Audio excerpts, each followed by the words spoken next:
Unity in spirit global క్రైస్తవ సన్నిహిత సంఘానికి మీకు స్వాగతం. మీరు ప్రార్థన అభ్యర్థనలు పంపాలనుకుంటే క్రైస్తవ జీవ భాగస్వామిని వెతుకుతున్నట్లయితే mark108.com ను విజిట్ చేయండి. ఇప్పుడు మనం ప్రార్థనలోకి వెళ్తాము. ప్రభువా, ఈ భూమి మనకు మీరు ఇచ్చిన ఒక గొప్ప వరం.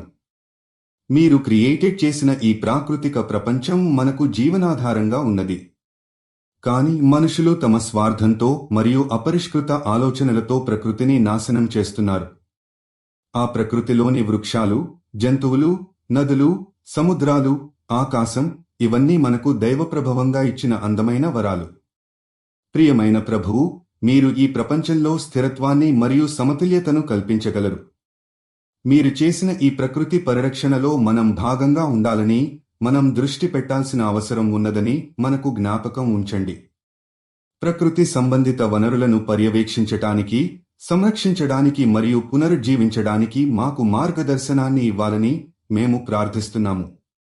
ప్రభూ, మనం ప్రకృతి యొక్క సంరక్షణలో మన బాధ్యతను అంగీకరిస్తాము. అదే సమయంలో మనం ఈ ప్రకృతిని పునరుద్ధరించడానికి కృషి చేస్తాము.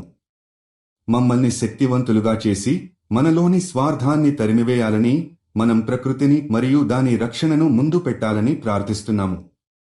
మీ మనస్సు ప్రకృతిని పరిగణనలో పెట్టినట్లుగా మనం మన జీవితాల్లో ఆ మార్గదర్శనాన్ని అనుసరించి జీవించేందుకు ప్రయత్నిస్తాము. దయచేసి మనకు ప్రకృతి సంరక్షణలో ఒక భాగస్వామిగా మారి ప్రపంచం కోసం మీ ఆశీస్సులు అందించండి. ఈ ప్రార్థనను యేసు నామంలో చేస్తాము. ఆమేన్.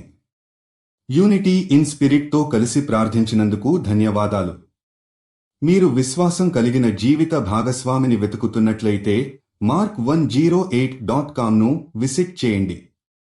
మీ ప్రార్థన అభ్యర్థనలు కూడా అక్కడ పంపవచ్చు. దయచేసి లైక్ చేయండి, షేర్ చేయండి మరియు ఛానల్కి సబ్స్క్రైబ్ చేయండి.